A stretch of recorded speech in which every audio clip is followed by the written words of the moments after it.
Cruella एक ऐसा character है जो अक्सर हमने कहानियों में विलन के तौर पर देखा है, मगर आज हम इसके बारे में जानेंगे कि आखिर क्रुएला की असल कहानी क्या थी। तो फिल्म की शुरुआत में क्रुएला हमें बचपन से अपनी कहानी सुनाती है कि जब वो पैदा हुई थी उसका असल नाम एस्टेला था। उसकी अजीब तरह के बाल थे, आधे काले और आधे सफेद, और इस वजह से उससे लोग दूर रहती थी, उसे अजीब समझा करती थी। एस्टेला के साथ उसकी मोम रहा करती थी, उन्होंने अकेले ही उसे पाला था। वो जब स्कूल जाती है तो एस्टेला की मोम उसे कहती है कि खुद पर काबू रखना। तो यहाँ पर हमें पता चलता है कि एस्टेला के सिर्फ बाल ही दो तरह के नहीं है, बल्कि उसकी पर्सनैलिटी भी दो अलग अलग तरह की थी, कभी क्रूअल जालिमाना तो कभी बहुत अच्छी। उसकी मोम ने समझाया, देखो अपने बर्ताव को सब बच्चों के साथ अच्छे से रखना और अपनी बुरी साइड पर काबू पाना। मगर एस्टेला हमेशा स्कूल में लड़ती रहती थी। उसके दो ही दोस्त थे, एक तो उसका डॉग और दूसरी उसकी क्लासमेट जो क्लास में उसके साथ पढ़ा करती थी। एस्टेला हर रोज लड़ती झगड़ती रहती थी, तो इसीलिए उसे स्कूल से निकाल दिया जाता है। एस्टेला की मोम अब उसे लेकर लंदन की तरफ निकल जाती है। एस्टेला को हमेशा से ही फैशन डिजाइनर बनने का शौक था, इसीलिए वो अपनी मोम से कहती है कि बड़े शहर में जाकर मेरा सपना जल्दी पूरा हो सकता है। अब लंदन जाने के लिए एस्टेला की मोम अपनी पुरानी दोस्त के पास जाती है ताकि वो इनकी कुछ मदद कर सके। ये दोनों एक बहुत बड़े महल में जाती है जिसके आसपास समंदर था और ये जमीन से काफी ऊंचाई पर होता है। एस्टेला की मोम उसे अपना एक कीमती लॉकेट देते हुए सख्ती से मना करती है कि गाड़ी से मत निकलना, मगर एस्टेला किसी की कहाँ सुनने वाली थी। वो गाड़ी से बाहर आ जाती है, देखती है कि उस बड़े से महल में फैशन शो चल रहा है, जो देखने वो अंदर चली जाती है। लेकिन वहाँ पर उसके पीछे 3 डॉग पड़ गए थे, जो देखकर एस्टेला जल्दी से भागकर बाहर आ जाती है क्योंकि उसे लग रहा था कि वो डॉग मुझे काट लेंगे। लेकिन वो डॉग तो उसकी मोम पर हमला कर देती है जो इस वक्त एक औरत से बात कर रही थी, जिस वजह से एस्टेला की मोम खाई में नीचे गिर गई। मौके पर ही उनकी मौत हो जाती है, जो देखकर एस्टेला काफी दुखी हो गई। इन सब का कसूरवार वो खुद को मान रही थी और अब वहाँ पर छानबीन भी शुरू हो जाती है। एस्टेला वहाँ से भाग गई थी। हड़बड़ी में उसका लॉकेट वहीं पर गिर जाता है जो उसकी मोम ने एस्टेला को दिया था। वो खुद को काफी बुरा भला कहती है कि अगर मैं अपनी मोम की बात मान लेती, गाड़ी से बाहर ना आती, तो आज मोम जिंदा होती, न ही डॉग मेरे पीछे पड़ता और न ही मोम पर हमला करता। ये सोच सोच कर एस्टेला बस रोए ही जा रही थी और तभी एक कचरे के ट्रक में कूद जाती है, जहाँ अब वो लंदन पहुँच गई थी। यहाँ पर उसे 2 छोटे लड़के मिलते हैं। उनको देखकर ऐसा लग रहा था कि एस्टेला की तरह उनका भी कोई ठिकाना नहीं है, इसलिए अब एस्टेला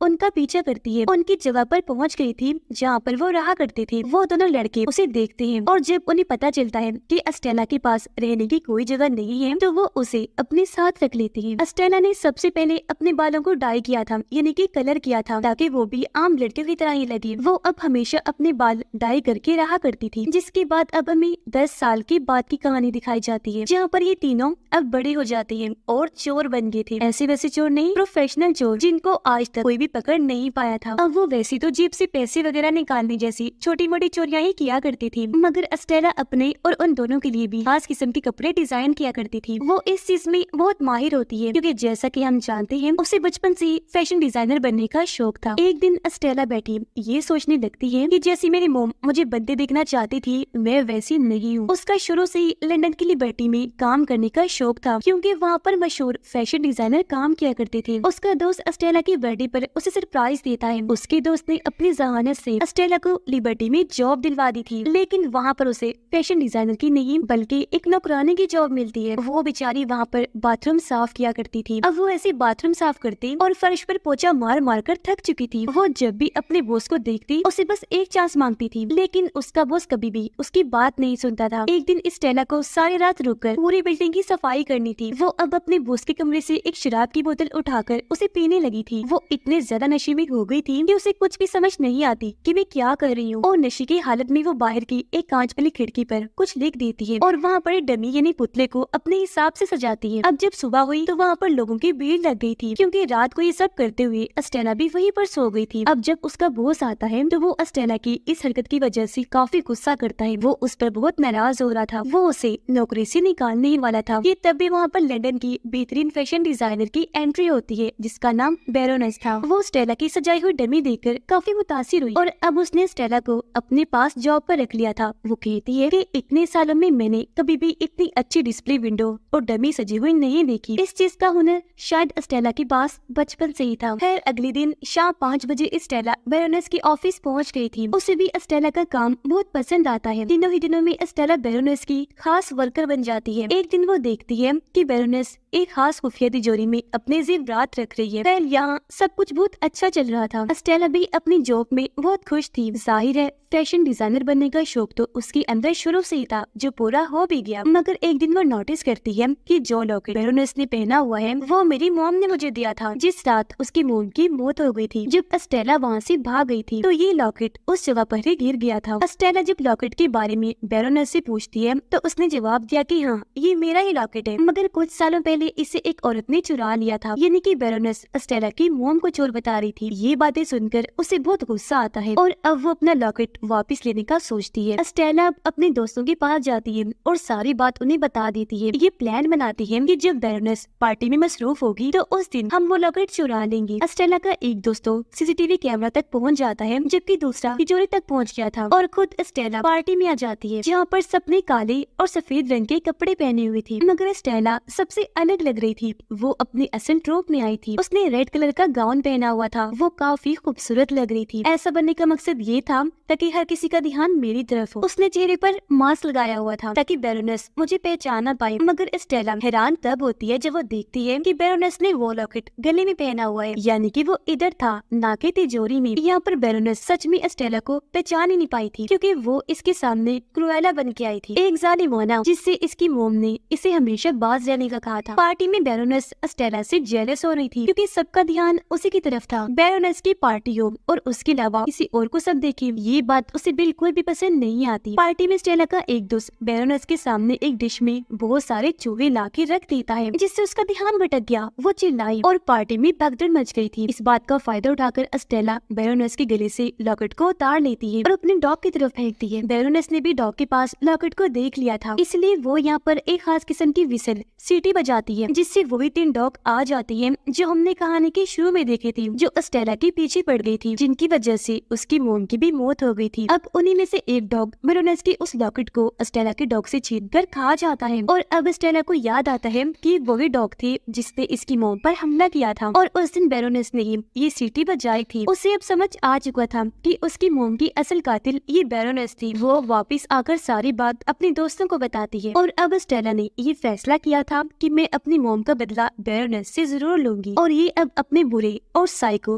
पागलपन वाले रूप में रहने का फैसला करती है, क्योंकि अच्छा बनकर उसे अब तक कुछ भी हासिल नहीं हुआ था। इसलिए अब वो अस्टेला से बन जाती है क्रुएला। क्रुएला बनकर सबसे पहले अपने बचपन की दोस्त से मिलने जाती है, जो एक जर्नलिस्ट बन चुकी थी। इसको कल रात स्टेला ने पार्टी में भी देखा था। वो भी इसे पहचान गई थी। यहाँ उसने अपनी दोस्त को बताया कि अब मैं कुछ बहुत बड़ा करने वाली हूँ, जिसके बाद क्रुएला अपने दोस्तों को कहकर बैरोनेस के डॉग्स को भी अगवा करवा लेती है और एक काफी बड़े फैशन डिजाइनर को अपने घर पर भी लेकर आती है। अस्टेला यानी कि क्रुएला के दिमाग में बहुत ही बड़ा कोई तूफानी आइडिया चल रहा था। क्रुएला अभी भी आम सी दिखने वाली मासूम लड़की अस्टेला बनकर बैरोनेस की ऑफिस में अपनी जॉब पर जाया करती थी, ताकि वो बैरोनेस पर नजर रख सके। और फिर क्रुएला बैरोनेस के एक के बाद एक शो में अलग अलग तरह की एंट्री लेकर आती है। बैरोनेस के सभी फैंस को अपनी तरफ मुतवज्जा करती है। उसके शो का सारा ध्यान वो अपनी तरफ ले लेती है। बैरोनेस इन सब बातों से तंग आ चुकी थी, इसलिए अब वो क्रुएला के खिलाफ कोर्ट में केस करने का सोचती है और तो और उसके दोस्त के पास भी उसकी लोकेशन का पता करने के लिए जाती है कि आखिर क्रुएला कहाँ पर रहती है। मगर इस बात के बारे में उसे कुछ भी पता नहीं चलता कि आखिर क्रुएला कहाँ पर रहती है। एक दिन स्टेला अगले इवेंट के लिए एक बहुत ही खूबसूरत गाउन डिजाइन करती है, जिसमें उसने लगाने के लिए साउथ अमेरिका से खास किस्म के शेल्स मंगवाए थे। उन्हें लगाकर स्टेला ने बहुत ही खूबसूरत गाउन डिजाइन किया था। अब इस डर से कि क्रुएला मेरे डिजाइन को चुरा न ले, बैरोनेस ने सभी गाउन को एक बहुत बड़ी तिजोरी में बंद करवा दिया था। स्टेला अपने घर पर आ गई थी और जो बैरोनेस की डॉग उस दिन अगवा करवाई थी, वो अपने दोस्त से कहती है कि मैं इन डॉग्स की खाल से एक बेहतरीन कोट बनाऊंगी। अब शो का दिन भी आ जाता है जब बैरोनेस उस तिजोरी को खुलवाती है, जिसमें सभी डिजाइनर कपड़े रखे हुए थे, लेकिन वहाँ से तो बहुत सारी मक्खियाँ निकलकर बाहर आती है, जो हर तरफ फैल गई और इससे अफरा तफरी मच जाती है। हमें पता चलता है कि जो गाउन बनवाने के लिए अस्टेला ने शेल्स का इस्तेमाल किया था, वो मक्खियों के अंडे थे। अब इन मक्खियों के उड़ने की वजह से सब लोग बैरोनेस का शो छोड़कर बाहर आ जाते हैं। दूसरी तरफ अस्टेला अपने क्रुएला वाले रूप में शो कर रही थी। यहाँ पर बैरोनेस पहचान जाती है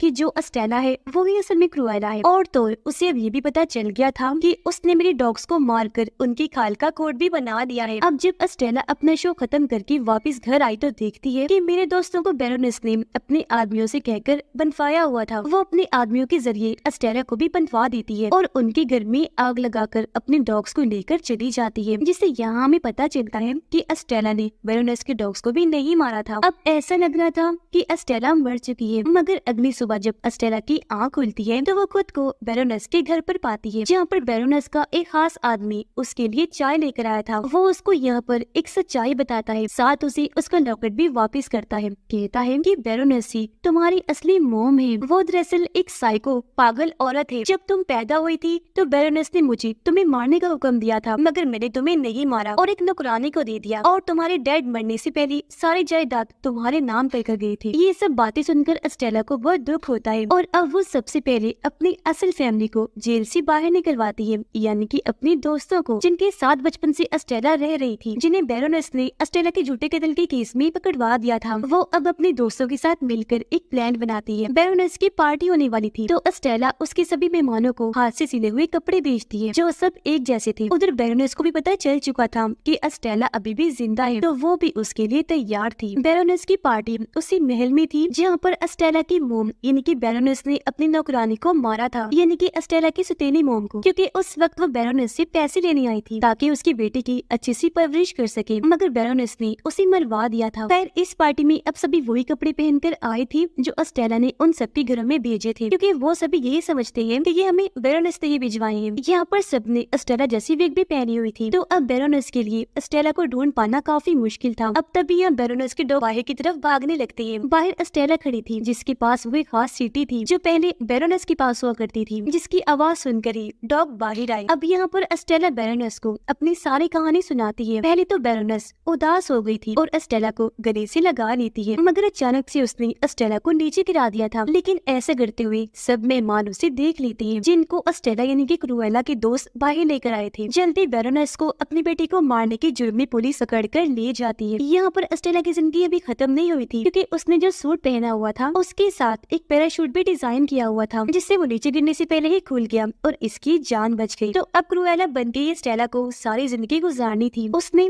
अपनी मोम को भी इंसाफ दिलवा दिया था, जिसके बाद वो बहुत खुश होती है और इसी तरह अपनी जिंदगी हंसी खुशी गुजारने लगती है। उसकी खुशी के साथ ही इस फिल्म की कहानी भी यहीं पर खत्म हो जाती है।